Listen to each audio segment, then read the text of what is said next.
ఇది మొదటి మాట. రెండవది మనం చూద్దాం. ముందు ఆయన ఉంటే ఏం చేస్తాడంటే, నిర్గమాకాండం 13:21లో 2 విషయాలు రాయబడ్డాయి. 2 విషయాలు. ఆయన మన ముందు ఉంటే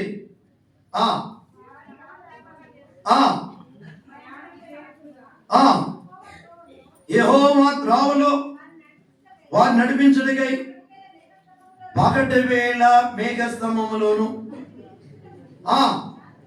అగ్నిస్తంభంలో నుండి వారికి ముందుగా నడుచుచూ ఉన్నాడండి. వారికి ముందుగా ఉండడం ద్వారా మేఘస్తంభముగా ఉంటాడంట.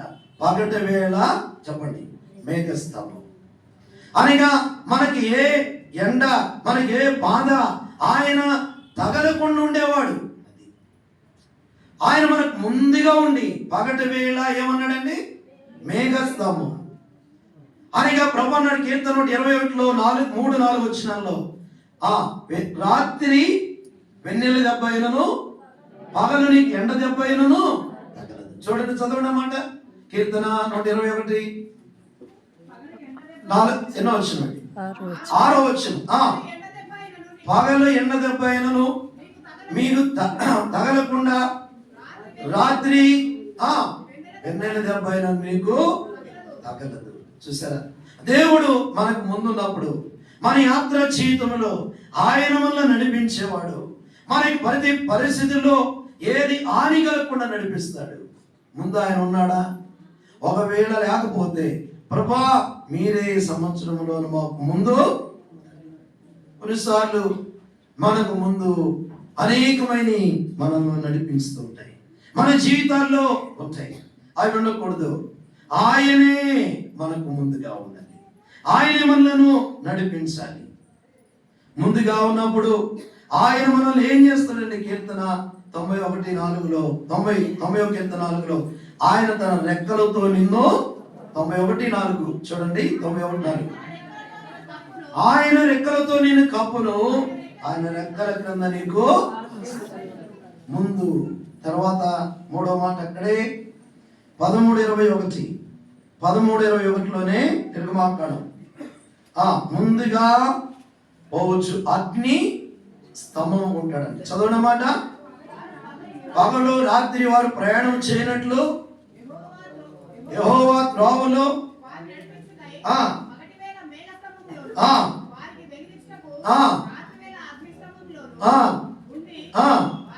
ముందుగా నడుచును. 3వది అగ్ని స్తంభం. అంటే ముందుగా ఉన్నప్పుడు ఆయన ఎలా ఉంటాడంటే మనకు వెలుగుగా, మన జీవితంలో చీకటిని తొలగించువాడు. మన జీవితంలో అనగా చీకటి పరిస్థితులన్నీ తొలగించి వెలుగును మనకు అనుగ్రహిస్తాడు. ఈ వెలుగు మనకు ఇప్పుడు కూడా ఉండాలంటే ఆయన మనకు ముందు ఉండాలి. కీర్తన 19:105లో ఒక మాట ఉంది, నీ వాక్యము నా పాదములకు దీపమును, నా త్రోవకు అగ్నిస్తంభముగా ఉండాలని కోరుకుంటున్నాడు, మేఘస్తంభముగా ఉండాలని కోరుకుంటున్నాడు, మెట్టలను సరళం చేయాలని కోరుకుంటున్నాడు. ఎప్పుడు చెప్పండి, ఆయన ముందుంటే. ఆయన ముందు లేకపోతే మెట్లు అలాగనే ఉంటాయి. అనగా వారు ఆయన తట్టు చూడగా వారికి వెలుగు. ఈ నూతన సంవత్సరంలో ప్రభువు చూస్తూ, దేవా మీరు మా ముందు ఉండండి, మా జీవితాల్లో ఉండండి అని మన జీవితాలు వెళ్ళాలి. మన ఆలోచనలు, మన తలంపులు, మన యొక్క జీవితంలో ఏది కూడా ముందు నడవకూడదు. ఆయనే ఉండాలి. ఆయన గొర్రెలకు మంచి దానాన్ని గుర్తు చేస్తున్నాడు, నేను మీకు ముందుగా. ఇలాంటి ప్రాణిగా శ్రేష్టమైన అనుభవం పిల్లలు మన జీవితాల్లో ఆయన వాక్యము, ఆయనే మనకు వెలుగుగా ఉంటాడు. 4 చూద్దాం. మార్క్ సువార్త 10వ అధ్యాయం 32వ వచనం. Mark gospel chapter 10:32 చదవడమా? చూసారా, యేసు వారికి ఎక్కడున్నాడో చెప్పాలి మీరు. ముందే అనగా ముందు నడుచు